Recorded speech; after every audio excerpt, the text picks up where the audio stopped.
दोस्तों, उज्बेकिस्तान एक ऐसा देश जिसके बारे में सुनकर आप हैरान रह जाएंगे। यहाँ एक समय पर दुनिया की चौथी सबसे बड़ी झील अरल सी हुआ करती थी, लेकिन इंसानी गलती ने उसे लगभग रेगिस्तान में बदल दिया।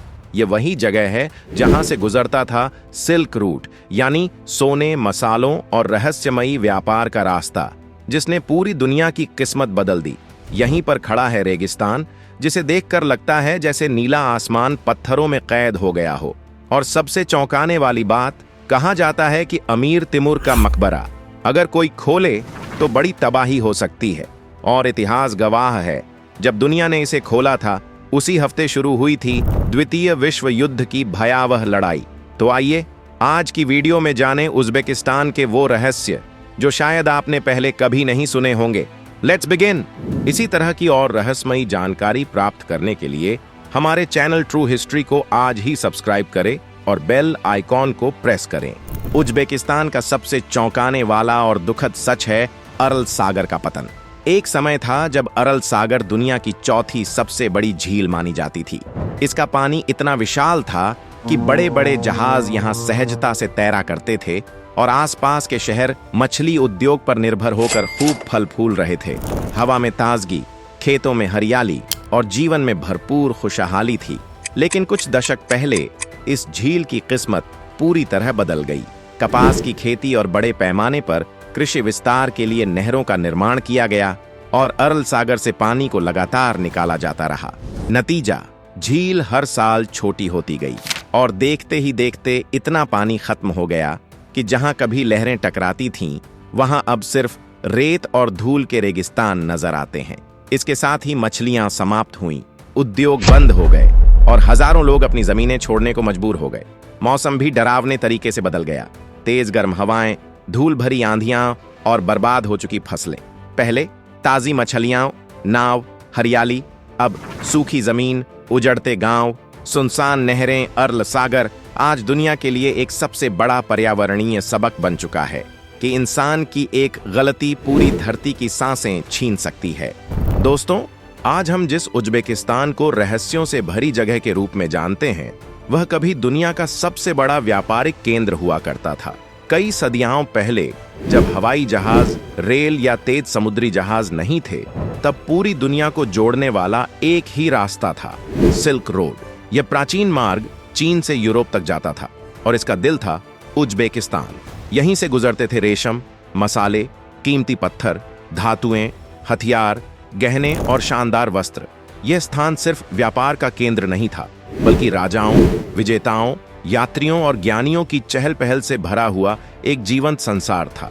रास्ते भर बने रहते थे कैरावनसेराई, यानी यात्रियों और व्यापारियों के विश्राम स्थल, जहां वे आराम करते, सामान बदलते, कहानियां सुनाते और दुनिया भर की संस्कृतियां आपस में मिलती।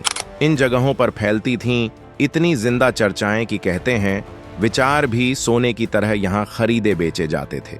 आज भी उज्बेकिस्तान में वह इतिहास सांस लेता दिखाई देता है।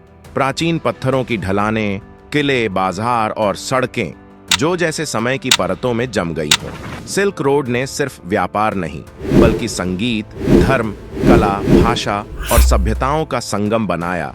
और इसी मिलन ने उज्बेकिस्तान को बनाया खजानों का केंद्र। उज्बेकिस्तान का इतिहास सिर्फ किताबों में नहीं, बल्कि हर ईंट और हर टाइल में सांस लेता है।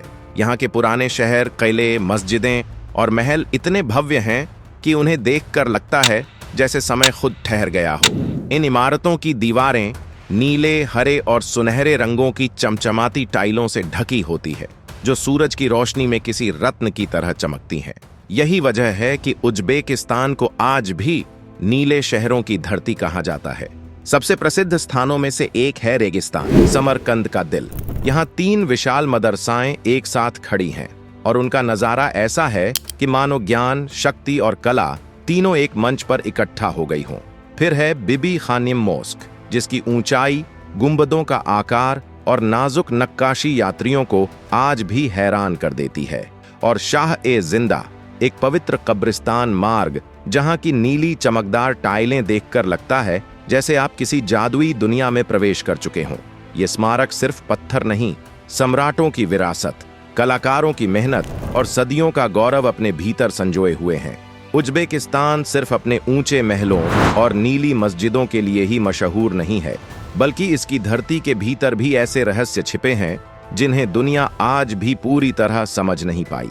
कहा जाता है कि प्राचीन समय में यहाँ भूमिगत पानी के ऐसे स्रोत मौजूद थे जिन्हें सुनहरा पानी कहा जाता था, क्योंकि ये पानी न सिर्फ बेहद शुद्ध था बल्कि रेगिस्तानी इलाकों में हजारों लोगों की जिंदगी का आधार भी था। इतिहासकारों के मुताबिक कई पुराने शहरों और किलों के अवशेष आज भी रेत और मिट्टी के भीतर दबे पड़े हैं। कहीं भूमिगत मार्ग मिले हैं तो कहीं ऐसे किले जिनके रहस्य अभी भी बंद दरवाजों की तरह अनकहे हैं। माना जाता है कि इन रास्तों का इस्तेमाल युद्ध और व्यापार दोनों के लिए किया जाता था।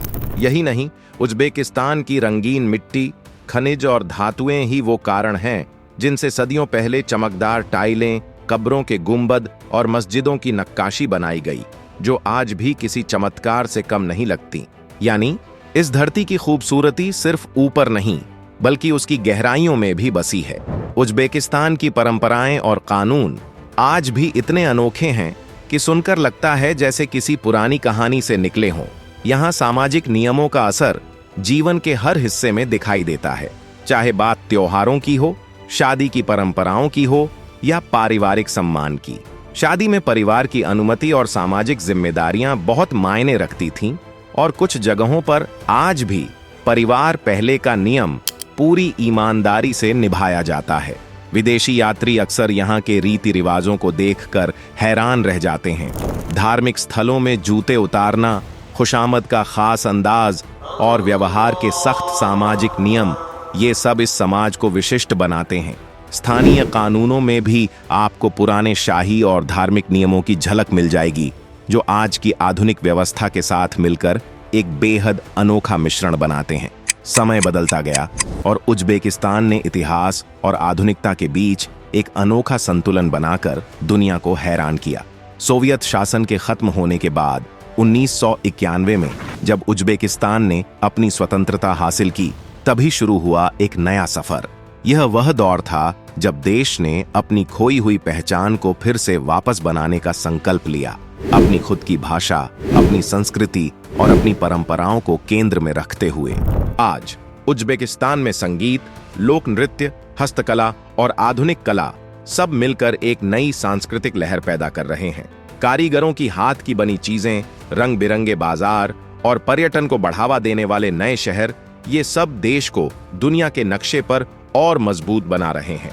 युवाओं में विकास का उत्साह, शिक्षा और तकनीक में तेजी से बढ़ता कदम और शहरों की उभरती हुई सुंदरता ये बताते हैं कि यह देश सिर्फ अतीत की विरासत नहीं बल्कि भविष्य की ऊर्जा भी है। अरल सागर के पतन और पर्यावरण के बिगड़ने के बाद भी उज्बेकिस्तान ने उम्मीद नहीं छोड़ी। उन्होंने ठान लिया, चाहे कितना भी देर हो जाए, धरती को फिर से सांस दिलाई जाएगी। कुछ क्षेत्रों में बड़े स्तर पर पुनरुद्धार कार्यक्रम शुरू किए गए, नहरों की मरम्मत की जा रही है, पौधे लगाए जा रहे हैं और हवा व पानी को साफ करने के लिए नए प्रोजेक्ट चल रहे हैं। लोग फिर से खेती कर सकें, इसके लिए मिट्टी को मजबूत बनाने और धूल के तूफानों को रोकने के अलग अलग तरीके अपनाए जा रहे हैं। सरकार और स्थानीय लोग मिलकर जागरूकता फैला रहे हैं ताकि पुराने समय की गलतियां फिर कभी न दोहराई जाए। स्कूलों, गांवों और शहरों में पर्यावरण बचाने का संदेश फैलाया जा रहा है। अगर आप ऐसी जगह जाना चाहते हैं जहां इतिहास आपके सामने सांस लेता महसूस हो, जहां संस्कृति किताबों से बाहर असल जिंदगी में जीती जाती हो, तो उज्बेकिस्तान आपका नाम पुकार रहा है। यहाँ पुराने शहरों की मस्जिदें, नीली टाइलों से चमकते किले और सदियों पहले के महलों की भव्यता हर कदम पर आपको रुककर सोचने पर मजबूर कर देती है। यही तस्वीरें आपकी यादों में हमेशा के लिए बस जाती हैं। प्रकृति प्रेमियों के लिए यहाँ है अनोखा मेल। रेगिस्तान की सुनहरी रेत, पहाड़ों की ऊंचाई और नदियों की ताजगी। फोटोग्राफी हो, एडवेंचर हो या सुकून की तलाश, यहाँ हर दिल को उसका हिस्सा मिल ही जाता है। और सबसे खूबसूरत हिस्सा यहाँ के लोग। गांवों की सादगी, मेहमानों का सम्मान, गर्म चाय और मुस्कुराहट भरी बातचीत, यह अनुभव सिर्फ यात्रा नहीं, एक एहसास बन जाता है। यानी उज्बेकिस्तान सिर्फ घूमने की जगह नहीं, ये वो सफर है जो आपकी सोच बदल देगा और दिल में हमेशा बस जाएगा। तो दोस्तों, उज्बेकिस्तान सिर्फ एक देश नहीं बल्कि एक जिंदा कहानी है। यहाँ की हवा में आज भी वो आवाज गूंजती है जो सुनने वालों को सिर्फ इतिहास नहीं, एक एहसास देती है। अगर आपको यह वीडियो दिल को छू गया हो, अगर आपको सच सुनना पसंद है और अगर आप चाहते हैं कि ऐसी अनसुनी कहानियां दुनिया तक पहुंचें, तो वीडियो को लाइक, शेयर और सब्सक्राइब जरूर करें। जय हिंद, वंदे मातरम।